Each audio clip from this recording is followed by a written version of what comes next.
You really look worn out. Yeah, well, I'm getting there. Did you know that Josephine Morelli was just admitted? Yeah. Rick told me.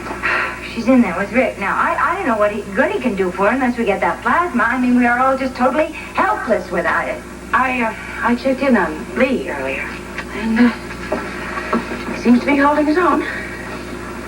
Yeah, thank God for that.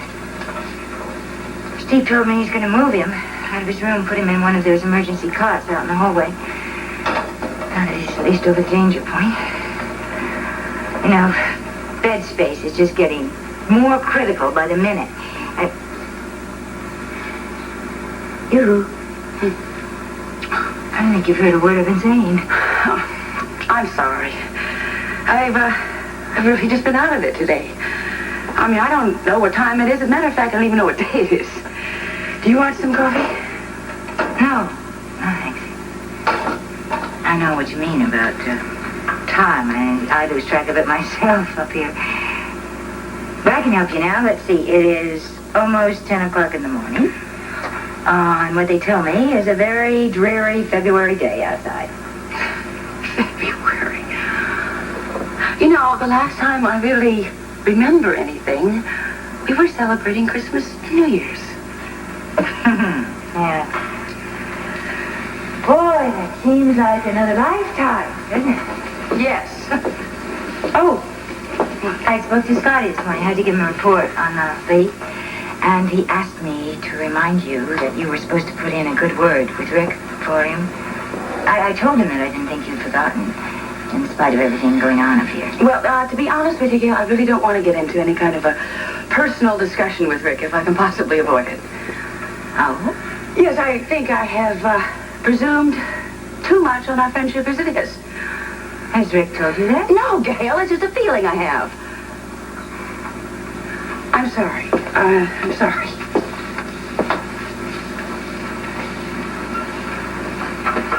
Mikey, you seem even a little more jumpy than you did last night. Look, maybe you ought to talk to Steve. You know, get him to transfer you back to cardiology. Well, if being up here in this wall-to-wall sickness is so disturbing to you, then just remove yourself from it. I know Steve would understand completely. Gail, it isn't the epidemic. It isn't feeling helpless that we don't have any plasma. It's something inside me that's making me crazy. Was it what we were talking about last night when Rick walked in? Yeah. Do you know that you almost looked embarrassed when he came in? Yes, of course I know, Gail. That is part of it. And I don't know what to do about it. I have tried my best to pretend that certain feelings for Rick are just over. But every time it's like some electrical shock that happens. I mean, even working here when we're concentrating solely on this job, it's there. If he touches me, if I touch him, it's there. And we both feel it. Monica, look, I just think that you are feeling guilty about something that is very natural.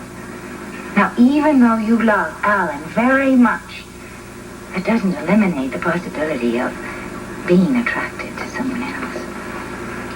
You know, that's something that happens to most married couples one way or another sometime during their life.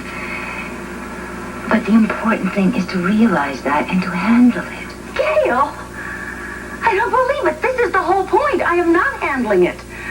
I know it's wrong. I hate myself for doing it, but I can't seem to do anything about it. Well, then don't. Well, I mean, maybe it's that simple. Don't do anything. Just ignore it. Maybe it'll all go away just as naturally as it started. No, it hasn't. And it won't. But you're right about feeling guilty. I do. So much so that I almost told Alan when I called him this morning. Just to ease my conscience. Oh, Monica, that would be the most stupid thing you could do. Why? Well, because of Alan's old jealousy, especially where Rick is concerned. I mean, to put all those kind of thoughts in Alan's head when they may not even be true. That was just... Well, I mean, you are punishing yourself enough. You don't have to punish Alan, too. Only because I love him. I want to tell him how I feel. That is no proof of love. That is an example of just not being able to control your own emotions and just dumping it all on somebody else. You know, it would hurt him. It would hurt him so terribly. Don't you see that? Okay, I didn't say anything to him. I just felt the urge. If that urge ever comes again, you just stifle it. Look, I'm sure that all of this is just a result of our being here, all locked up together in here. It is very unnatural.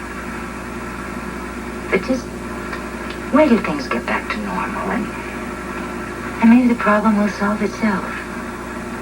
Yeah. Yeah, look, maybe you're right. Thank goodness I have you to talk about these things to. If I didn't, I think I really would go crazy. I'm here for you. You know that. Whenever you need me.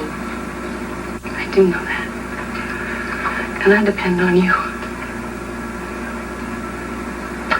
Look, I'm going to be all right. Are you sure? Yeah, sure. Really, I think maybe all I needed was just to talk about it. Thank you.